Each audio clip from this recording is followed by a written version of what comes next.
It's time once again for Forward Live, and this is the live stream, the podcast, or whatever, where we talk about real solutions to real problems, real shit that helps you get through your week, get through your day, get through your life, right? And I had a conversation with one of my sons last night, and we were talking about friendships, and I was telling him that on Friday night I had a conversation with my oldest friend in the world, Leon Mims. Actually, he's one of two of my oldest friends because I met them about the same time. But I've known these guys 59 years. I mean, we've been friends since I was 2 years old. We go back, we're tighter than pantyhose, three sizes small. Okay. And so I was talking about how the relationship between myself and Leon, how it's evolved over many decades. And one of the things that has been a hallmark of the success of our relationship is that we co-invest in each other, that we give to each other and we take from each other. And sometimes it's the best of each other and sometimes it's not the best of each other. But the thing is that relationships are bi-directional. Any relationship that's a one-way street is a relationship that's doomed to fail. And so what I've learned is I have to give. And listen, as a former Christian pastor, I used to teach the importance of giving. And it's better to give than to receive, right? And all of this is important, getting this whole giving paradigm down pat. And I I always said that it was that I had to give more than I received, and and I thought that that was some sort of piousness, some sort of piety that I was, striving for. But the reality is that in many cases, I've found myself drained because I'm giving, but I'm not receiving. There is no reciprocity. It's not bidirectional. It's just me giving, giving, giving. And this is where I'm hoping to help you, the listener, the viewer. This is somebody said on Instagram, says, so you were a mofo pastor. Yeah, I was. I was a motherfucking pastor. And anyway, I found myself giving, giving, giving, giving, giving, and I was depleted. I was drained. And one of the things that you'll find is that you might be a very generous person. You might be a very giving soul, right?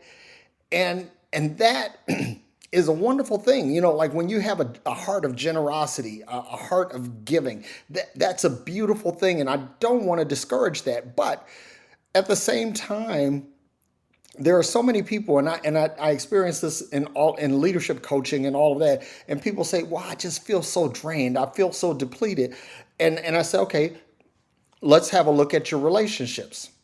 And when you look at the relationships, you'll find that a lot of people who say that they're drained and depleted, they give, give, give, give, give, and they never take anything. And this is where the helpful part comes in, because what I want to do is I want to give you a license to take, a license to receive. Because a lot of times, we put on this false piety and we say, okay, I got to give, give, give, give, give, but you're not receiving anything. And watch this. If you're using a dish rag to wash dishes, that you have to constantly dunk that cloth into the dishwater so that it can clean the dishes. If you just wash, wash, wash, wash, wash without ever putting the dish rag back into the water, the cloth gets depleted and there's no soap, there's no water in it, and it becomes ineffective. And that's what happens to you. When you give, give, give, give, give without receiving anything, you are depleted. Now, This is where I talk about how I choose my friends, how I choose relationships, because I have taken jobs or taken work where I may have made less money because I was going to learn something that I didn't know, or that I would have an experience that I otherwise wouldn't have professionally. And so I learned how to do this in my career, but I really didn't understand how to do this personally until I was deep into adulthood. And I learned that there are just some people that are parasites, and they don't give. They're always on the receiving end. They're always looking for what they can get in a relationship. They're not co-investors. They're not co-innovators. They're just simply consumers. And you're going to have people like that in your life. I'm not telling you just to eliminate everybody that's a consumer from your life, because that's not really fair to them.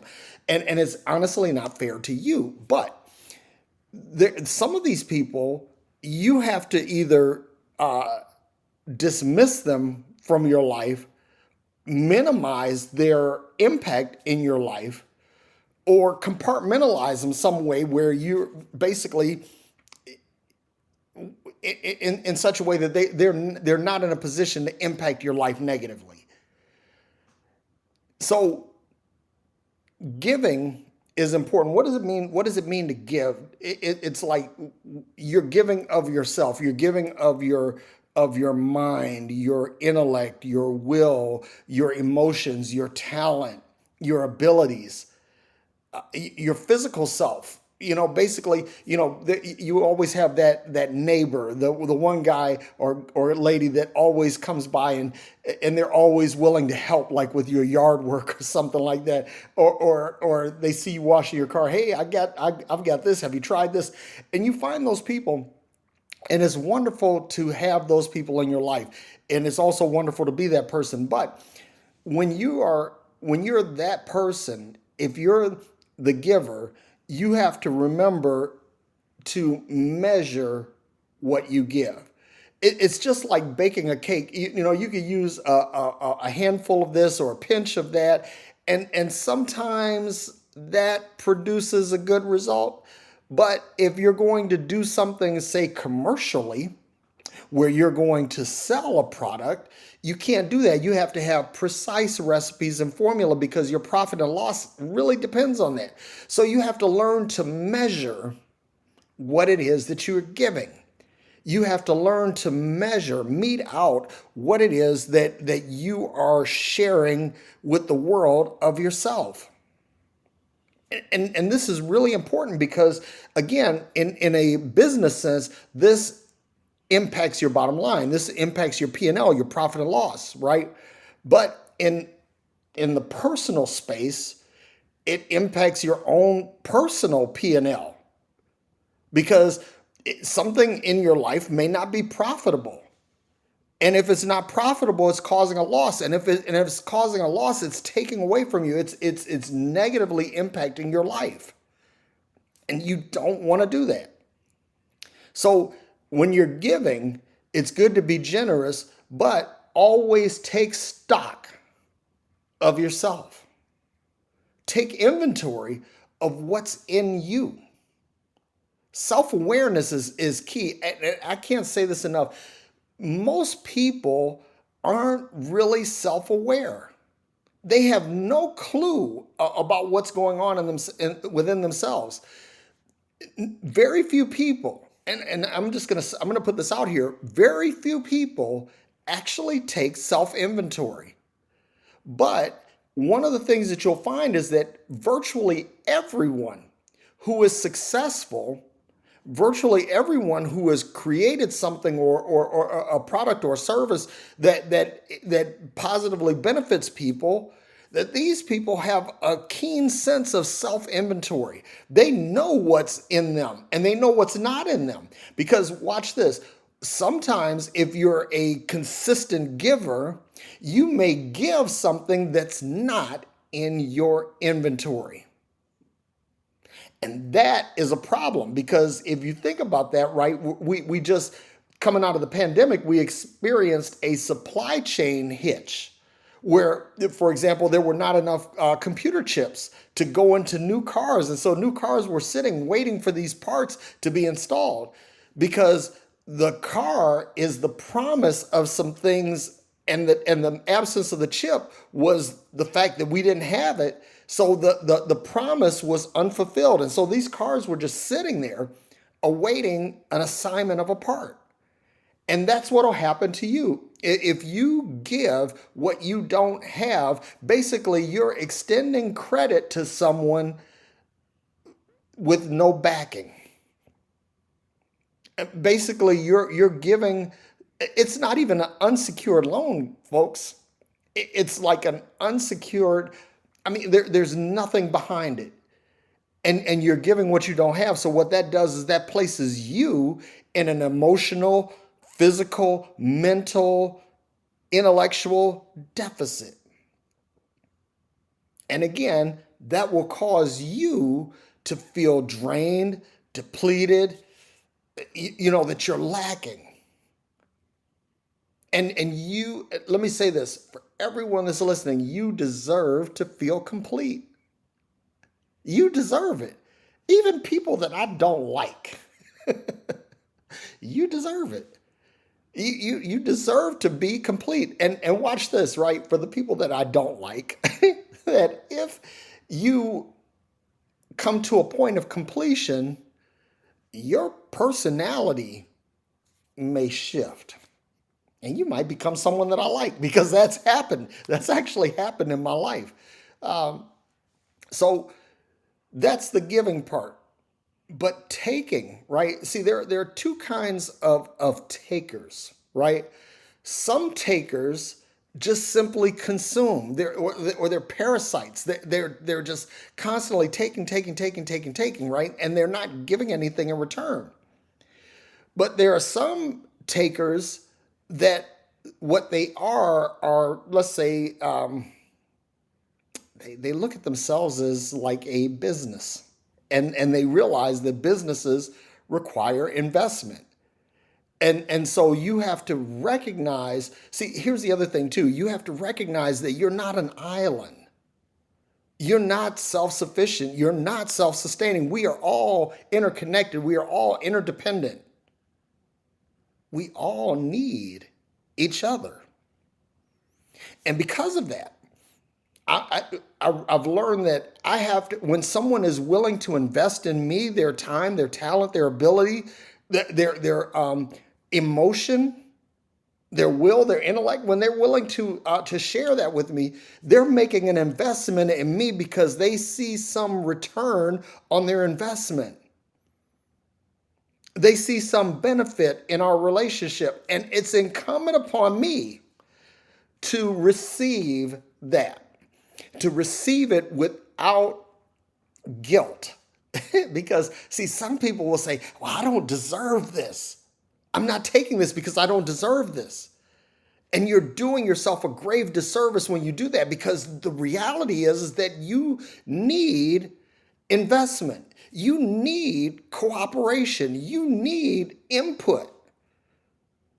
Watch this. Even computers, there's a thing we call GIGO in the computer business, right? Garbage in, garbage out, GIGO, right?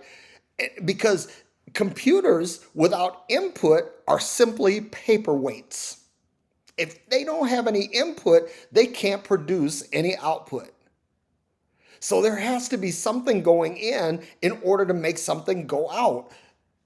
If you don't eat, you'll starve. If you don't feed your mind, your gray matter will decay, and you'll not be able to really think. Your thought processing will diminish. I mean, this is why, and there's a study on this that says basically people that read a lot tend not to be troubled with things like Alzheimer's and dementia when they get older. People that do puzzles and things like that, they tend to keep more of their mental faculty into their old age. Why? Because they're getting input. They're feeding their intellect. People that play music, musicians have a low incidence of dementia and things like that. Why? Because music, there's something that connects mind and spirit in music that basically keeps your mind sharp. But again, it's giving. So watch this. You have to first give to yourself, right? This is why I've said this many times as a preacher, as a coach, and all of that, that when you're on an airplane, they tell you that in the event of cabin depressurization, oxygen masks will fall from the overhead. Place the mask on your face and breathe before assisting others. Because if you're no good, you can't help anyone else. If you're not breathing, you can't help anyone else breathe. If you're not fed, you can't help anybody else eat.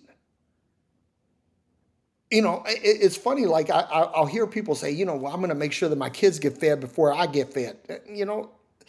That sounds really noble, but it's really not helpful, because if you're not fed, then it is impossible for you to feed your kids. You can't, listen, Billy Preston made a song back in the 70s called Nothing from Nothing Leaves Nothing. You got to have something if you want to be with me. It's the truth. And again, when you're evaluating your relationships, what you want to do is you want to make sure that you're receiving is close to equal to your giving. And also when you're talking about giving to you need to give to yourself before you give to others. Okay. And you have to be willing to receive from yourself. It's like people will say, I don't deserve, or I don't think I need XYZ, like luxury items like a Rolls Royce, for example, or a Patek Philippe watch. And people say nobody needs anything like that. Well, actually, no, nobody actually needs that. But here's the thing, that there are people that are producing this stuff, whether you participate in it or not. And if they're producing that stuff, somebody's consuming it. It might as well be you. And if you choose not to, don't knock the ones who do. And so it's funny, like somebody may come and give and want to give you a gift. They'll say, hey, I appreciate what you're doing. I want to give you this car, or I want to give you this coat, or I want to give you this hat. Man, I'm going to tell you something. I'm sitting in my office, and my office is so full of things that people have just simply given to me. And there was a time in my life when I would have been like, no, hang on to that. You might need it, kind of thing. But now it's like, no, I'm not doing that, because there's another principle too about giving and receiving. And that's that if someone is trying to give you something and they're trying to give this to you from a place of generosity, a place of genuine, honest to goodness giving, if you refuse that, you might block something that they're trying to get to. There may be someone that needs to give them something, and they have to give away something to you to make room for that. And what you're doing is you're clogging their pipes, so that they what it is that they're trying to get in their life, they can't get, because you're refusing to accept what they're trying to give to you. Man, I'm going to tell you something. This is really, really important, really powerful stuff, because, again, we get in this paradigm and we say, okay, it's better to give than to receive. Now, maybe that's a point I could possibly argue or split that hair many different ways. But I can give, but I also have to receive. You have to breathe. You have to consume air. You have to consume water. You have to consume food. You have to consume intellectual, emotional stimulation. You have to have these things. You have to have inputs. And if you're just simply saying, well, I'm just going to give these things, I'm going to give my food away, give my water away, give my air away, whatever, right?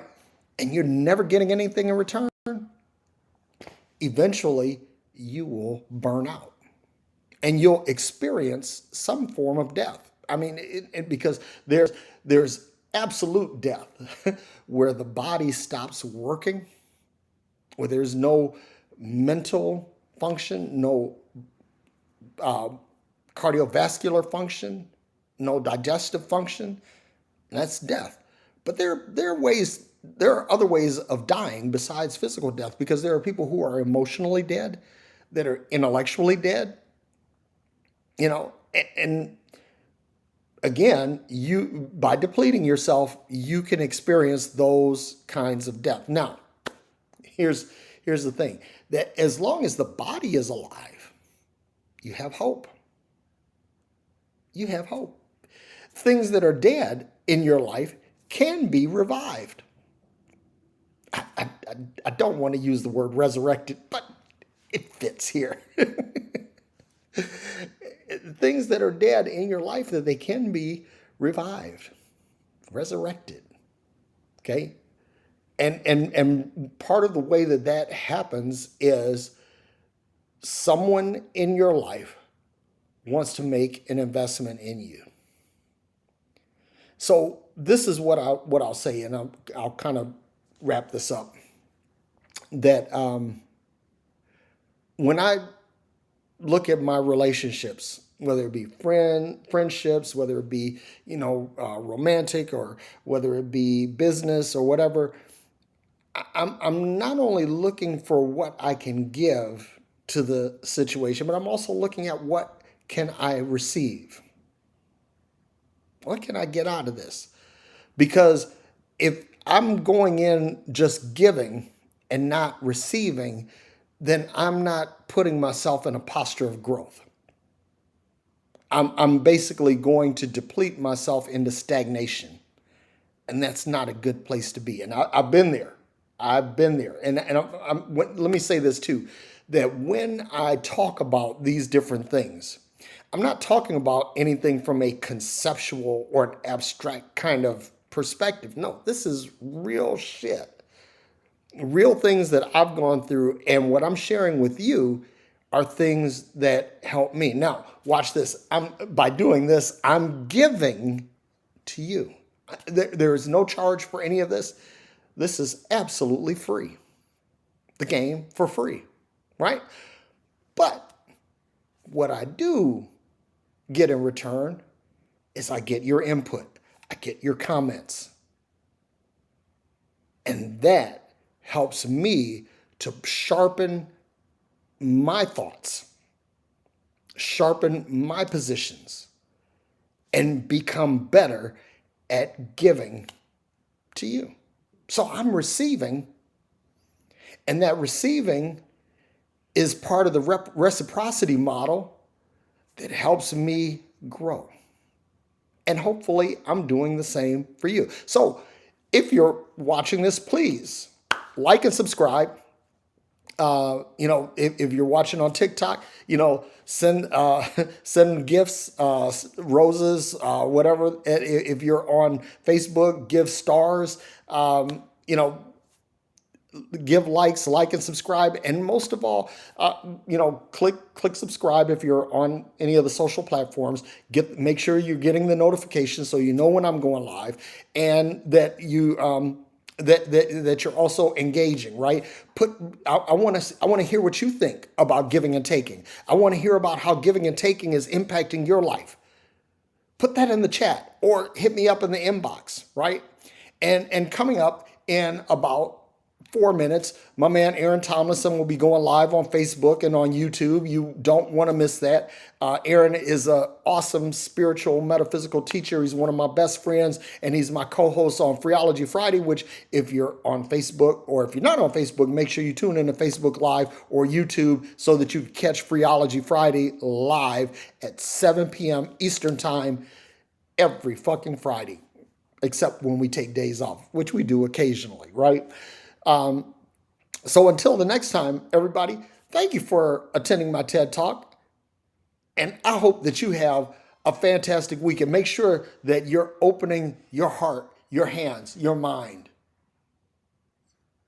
to receive something, because somebody wants to invest in you.